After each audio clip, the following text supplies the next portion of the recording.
Does using an IMU fill you with dread? The filtering, the tuning, the endless configuration code? Well, a friend of mine recommended the BNO055, and I'm amazed at how easy it is to tame. We're talking about Euler angles for orientation and accelerometer data with zero hassle. Let's take a look. Hi, I'm John, your concierge to the world of the Raspberry Pi Pico, Pico 2 and other embedded tech. If you want to learn and master the Pico 2 without all the hassle, then you're in the right place. So I've got this BNO055 here measuring yaw, pitch and roll, plus acceleration on the X, Y and Z axis. And to visualize this, I'm going to use the Mongoose Web UI Builder. And instead of just staring at a set of numbers, this gives me a real-time graph. It makes it incredibly easy to verify that the data I'm seeing on the physical device, the yaw, pitch or roll, is actually real and working. And I can see the history of the movement instantly, which is what I need to work with this device. Let's drop onto the concept desk and just talk around the concepts here, because we're talking about an IMU, an inertia measurement unit. And so that's something that's going to give us data around the rotation of the device around the three axes. So generally you call them yaw, pitch and roll. And also acceleration due to the device moving or the effect of gravity, which we can get from an accelerometer. And we've seen this on devices from people like WaveShare, which are really cool and great. And I've also played with some other cheap IMUs like the GY521 MPU 6050. But my problem with all of these has been actually trying to get it to give me good values, because although I can understand the position of gravity and gravitational effect and therefore perhaps work out what we're going to in terms of pitch and roll, actually yaw I found really difficult to measure and to get accurate. And the reason for that is that we've only got these 6 degrees of freedom IMUs that I'm using. Now the example I'm using in this video is a 9 degrees of freedom IMU, which means along with that accelerometer and the gyroscope, we've also got a magnetometer, and that can be used to actually filter and tune the device. And this device we're using here, the BNO055, has an MCU on it, i.e. a microprocessor that's actually running that filtering on board, which is great because then we can get out of it a nice Euler of rotation around the yaw, pitch and roll axis, or acceleration around the X, Y and Z, or indeed both. Now there are downsides to this. You know, I've talked about the MPU 6050, and those are really cheap IMUs. I can buy one of those from AliExpress for £1.50. Cool. Now the BNO055 is quite a lot more expensive. These are £10.60 per unit. So there's quite a difference, but the speed at which I can get it working makes that price worth paying. So we're going to use a BNO055, which is a sensor, an IMU sensor, which does gyroscopics, accelerometer and magnetometer. So all of that data available to us. And it's going to give us outputs, which is going to include a quaternion, which is a matrix of 4 values, which is often used in robotics to give us yaw, roll and pitch, but in a mathematical way that's actually useful for matrix maths. We can actually convert that back down to a Euler, which will give us purely that yaw, roll and pitch, which is what I'm going to do in the demo. And we've got linear acceleration along the X, Y and Z axis, and you can get some gravitational analysis data out of this and a few other clever tricks as well, including temperature. The BNO055 has an onboard Cortex M0 processor from ARM. You've probably heard of the Cortex M0 before. That's because this is what is on an RP2040. So actually it's a value familiar, and that Cortex is what's doing that filtering, and it's also allowing this module to actually talk I2C, I2C, or UART. So you could actually talk to this over serial. Though in the demo, I'm going to focus on the I2C. And it's 3 volt or 5 volt compatible. Though of course, we want it 3 volt because we're working in the Pico ecosystem. So let's connect it up to our Pico 2W. So first of all, it's going to need some power, and we're going to power it at 3 volts. So I'm going to put ground and the 3 volt pin across onto it, or 3.3 volt pin onto the VCC and ground pin. Then we're next going to need it to be in I2C mode. Now I talked about the fact that you could actually do UART or I2C on this. The way you do that is by what the I2C pin is pulled to. And if I pull it down to ground, that means we are on I2C mode. So that's cool. So where are the I2C? Where's that SDA and SCL pin?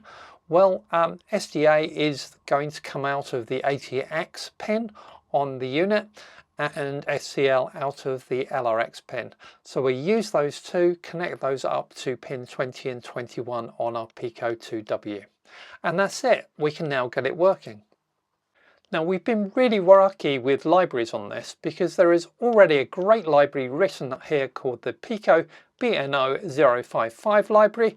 Thank you very much for providing that. And that's available so I can actually write my demo from it. And my demo is over here in the RPI Pico 2W Mongoose 9 examples, because I'm using Mongoose 9 graphs, and it's the RT graph extended example in there that I'm actually basing this on, so that we can see all 6 graphs, so that we can see acceleration and rotation data. So I've got my example here in VS Code, and I'm going to have a look at this RT graph extended example. And you see I've also got libraries here. The one I'm really using on this is the Pico BNO055 library here, which is great and does all of the setup stuff that we need. And I'm also using Mongoose because I want to be able to show you visually what's going on this IMU. So I'm not in this video going to go through the Mongoose part. We're going to focus on how to actually initialize this IMU and get some values out of it. So we're going to be using this BNO055 library up here, and that requires us to set a few things up. So I'm going to create a global variable for BNO, and for some reason the library here defines some nice structures to deal with this. So the structure for the device itself, structure to get the acceleration data out of it, and structure to get the Euler data out of it, but doesn't actually apply them to type defs. And then the example uses type defs, which actually I think makes it a lot easier to use. So you then end up putting the type defs in your own code, which is kind of unusual, but it's fine. It works fine. We're going to use GPIO 20 and 21. I've already seen that from my circuit diagram. So those are the GPIO pins that we're going to put nicely down in here. And we first need to do some initialization of our IMU. And that means really setting up the I2C on the Pico 2W here. So initializing those pins, giving those pins a function of GPIO, giving those pins a function of I2C, pulling them both up, and giving our I2C or initializing it and giving it a 4 kilohertz speed. Then we're going to initialize our device itself with this command here. Now, if that fails, we're actually going to retry it on a second address. So you can change the addresses on these modules. I happen to think my one is actually on the first address, the 0x28. So anyway, that's what we're going to do. Then we're going to set the power mode on this, and I'm going to put it onto normal power mode. Now you can run these devices on a low power mode, which might be useful in certain examples. Obviously the capacity of the device reduces a little bit for that, or we can actually suspend it. So if we're wanting to go into the low power mode, we're not doing anything, our robot isn't going anywhere, then we might actually want to put this into suspend mode. But so I'm going to have it on normal power mode, and then we've got an operational mode, and the operational mode I'm setting it for is this one here, and that's 9 degrees of freedom mode. So I want to get all of the data off here, the Eulers and the accelerometer data in 9 degrees of freedom, so you know, in all dimensions. Now I could have knocked that down. We could have said, actually, I only want accelerator data, I only want magnetometer data, I only want gyro data. We can choose lots of options on with this particular module, because it's quite clever, really. So that should get us up and running, and we should then be ready to actually start reading some data off. And this magnetometer's got its own MCU on it, as we know, so it's actually going and doing all of the work and getting all of that data, processing it, so we can read it very, very quickly. And so I've got here my angular sensor data function here, which is going to copy across the angular data coming out of our IMU unit. So we're going to get the yaw, pitch and roll, and I can pull those out just using this convert float Euler function here, which will give us a nice set of Euler values. So the H value here is the yaw, then we've got a P for pitch, and we've got an R for roll. Now I'm doing a little bit, because I'm visualizing it on the screen, I'm going to just drop all of the data down to 2 decimal places. That just prevents it just looking a little bit too silly on the screen. And that's it. I mean, that's as easy as to work with this to get angular data, the Euler data, your pitch and roll. If I want to get the accelerometer data, and I will, so I want to see how it's going to accelerate against gravity, then I can see that data on by using this accelerometer function here, and that will give me data on the X, Y and Z. So acceleration on X, Y or Z axis, and again I'm going to drop that down to just be at 2 decimal places for display purposes. And that really is it. It's very easy with this library to work with this module, and that gives us some nice data to visualize. So we can go and have a look at that. Before we jump deeper into getting this BNO055 talking to the Pico 2W for real, a quick thank you to today's sponsor, WolfSSl. If you're building anything with embedded hardware, whether it's a tiny IMU project like this one or a full IoT device, security cannot be an afterthought.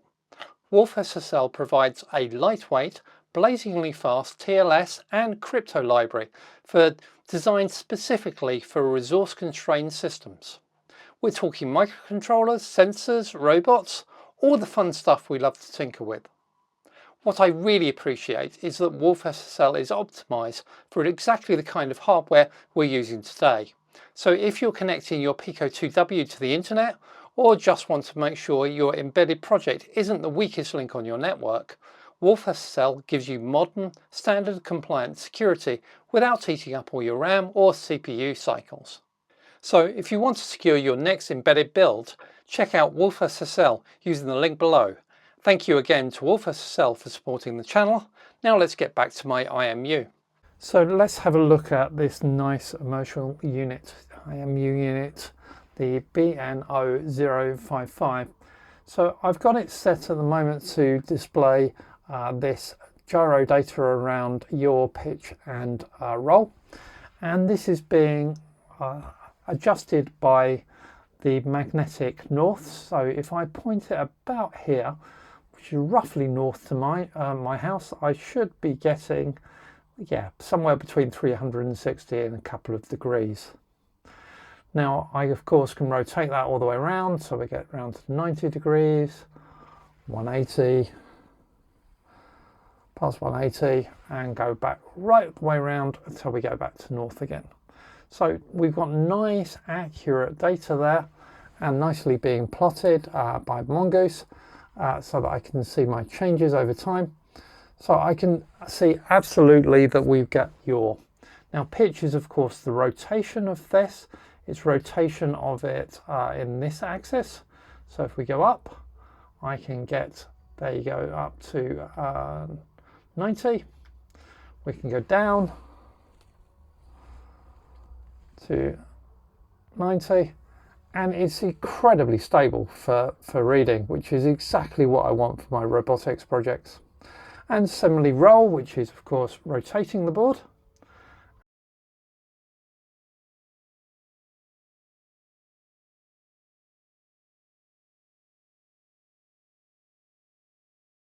And so we can get roll, and so I can go up there to roll round to around 90 and roll back to around 90.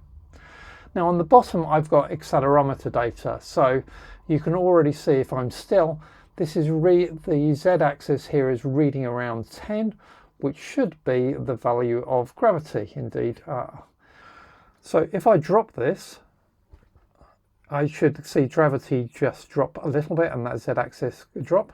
If we go up quickly, we should see that z go up. And similarly, we can try the x and y. So if I go to the left, then x is going to go up nicely. Go to the right, x should go negative. Yes, there we go. Get a little bit of negative on that x. And forward and backwards are on the y-axis, and we can see the accelerometer data coming in there. So there we go, we have the ability to track acceleration, and we've got the ability to track your pitch and roll from a gyro point of view, and they're all nice and stable, which is ideal for our robotics use case. I need the sensor data for this Mecanum Drive droid I'm building. It's nippy, but there's some drifting. It seriously reminds me of how you used to drive as a young man. The IMU is going to help me correct that and actually get good odometry data out of it. Well, that's the hope anyway. Subscribe and keep watching to see if actually it works out for me. And if you want to know exactly how I built the web dashboard here to visualize this sensor data without complex coding, then check out this other deep dive tutorial video right here.